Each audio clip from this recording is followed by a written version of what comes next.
Hey guys, you've seen those armchair documentaries about horror and mystery pulling millions of views, right? Usually it takes teams of editors and 3D animators. But what if you could make one alone with nothing but AI? That's exactly what I did with the Red Coat Mystery. Are you ready? Let's dive in.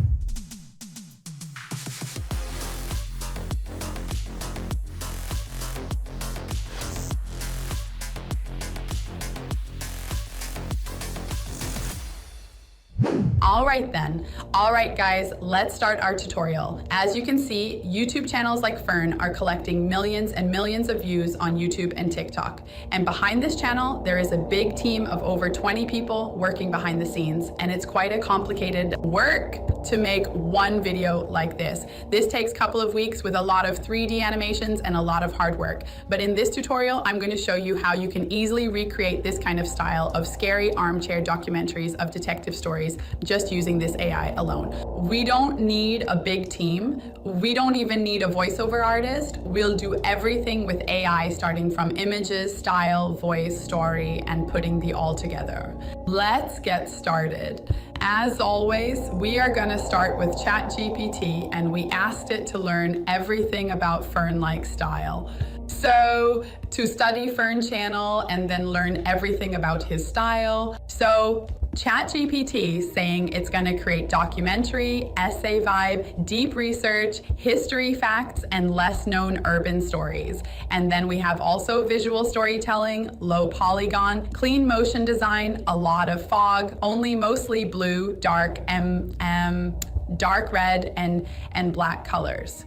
So that's the style we have. Now we are going to create a story about a mystery tent, and here you can see I asked it to create a story about Matthew, who was found in a broken tent.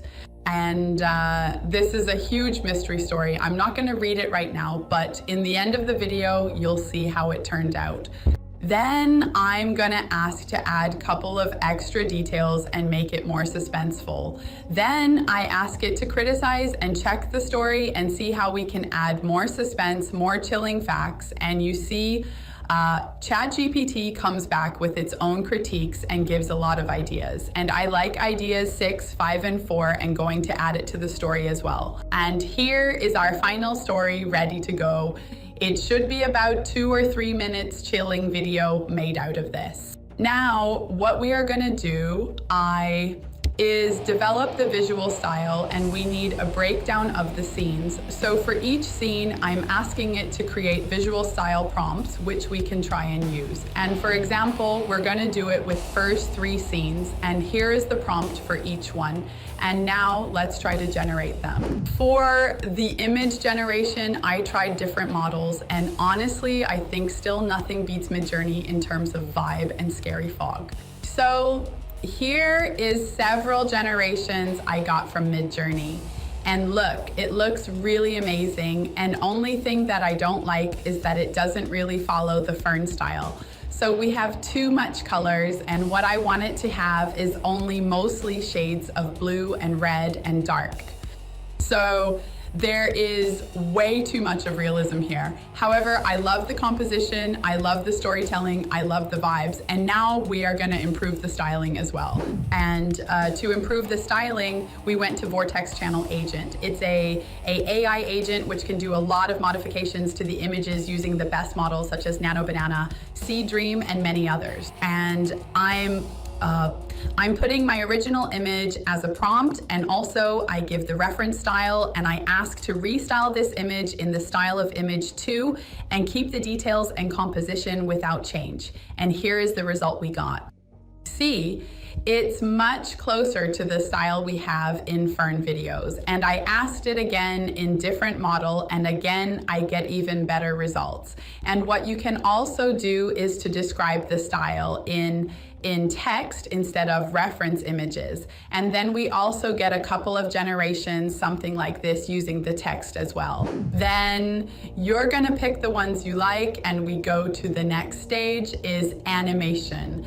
For animation, we are also gonna use Vortex Generator. Just click make viral video and the prompt will be figures and objects are frozen in time, completely still. Camera slowly circles around the scene and gradually zooms in, creating an unsettling documentary style feeling. So we put our image, and for the model, the best what we have is Vortex Dance. It's a sea dance model and you can put 10 seconds duration, and then the results are pretty impressive. Something like this, very scary fern-like animations ready to go. So you can create a lot of animations like this and prepare it. Alternatively, if you don't want to create a lot of animations because you will use a lot of credits, you can also do it in Mid-Journey and create kind of extended, very long videos. For example, like this, like walking, for example, in the woods, you can do in Mid-Journey. And it's pretty good as well for storytelling. That's just an additional trick that you can try. Finally, we need to create our documentary voiceover, and for this we go to 11 Labs. We create a clone voice and we are going to create our own original voice. And for description, you put something like a young American male in his late 20s, early 30s. Conversational, investigative, and steady tone. Engaged, thoughtful, and quite intense. And it will generate 3 variations for you. And then you get 3 voices to choose from. For example, I like this one, and then you click select voice and you are ready to create a voiceover. So now we are gonna put all our script into recording, and 11 Labs will generate the speech for us and we can save the file. So here's the voice that we made. Do you like it, guys? And finally, we can combine everything in CapCut, my editing software of choice. The most important part is, of course, adding sound design and scary sounds like camera flash, campfire burning, and jump scare effects such as metallic rises and blade whooshes. They're all free in CapCut, by the way. And no video works without epic background music. For that, we use Suno, which just released their new version 5. Truly epic if you want Hollywood-style background tracks. If you need extra sound effects like scary footsteps and breathing, you can make them directly in 11 Labs effects section. And that's pretty much it. It took me about a day to make the whole thing alone. No studio, no animators, no scriptwriters, no 3D artists. Just me, my creativity, and the power of Vortex AI. So follow along, create your own story, and don't forget to subscribe to our channels. I'll see you in the next one. And now, let's roll the final movie. Turn off the lights, take the children out of the room, and enjoy.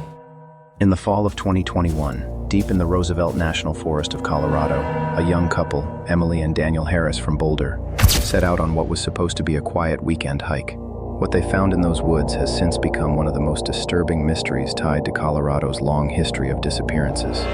Near a dried-out creek bed, overgrown with aspen roots, they stumbled on a decaying tent, half buried under pine needles and snowmelt. Its canvas was shredded as if by animals, but inside were scattered, rotting belongings. An old-style camping stove, a rusted mess kit, and a small Sony Handycam. Just outside, next to a collapsed campfire pit, lay a red wool coat. Thick, heavy, and reeking of mold, it looked like something straight out of the 1960s, completely out of place in the 21st century wilderness. What unsettled them most was that, despite its decay, the coat felt strangely warm to the touch, as if someone had just been wearing it minutes earlier. At first, they assumed it was just abandoned junk, but curiosity led them to pry open the camera. Inside was a single memory card, corroded yet intact. Back at their cabin, they loaded it onto a laptop. What they saw forced them to contact authorities, though to this day no one has been able to fully explain what was captured on those final recordings. The footage belonged to Matthew Cole, a 29-year-old aspiring filmmaker from Denver, who vanished in October 2006 while documenting a solo hike through Roosevelt National Forest.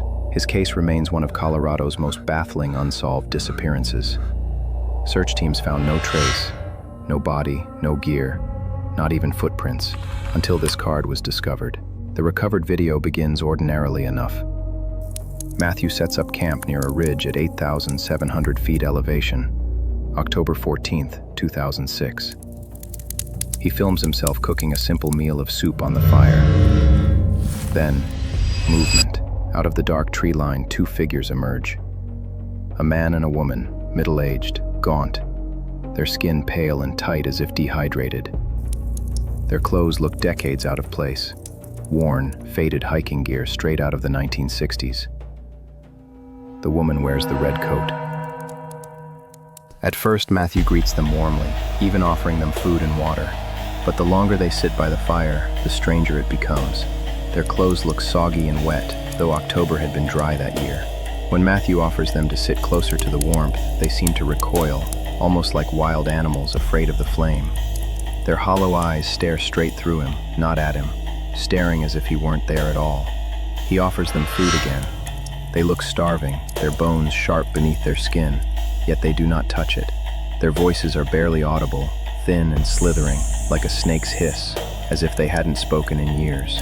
Matthew notices the man's wristwatch, rusted, cracked, its hands frozen at exactly 3:14 a.m. Later, investigators would note that 3:14 a.m. was the same time the tape would capture Matthew's tent being surrounded, almost as if the watch had already known what was coming.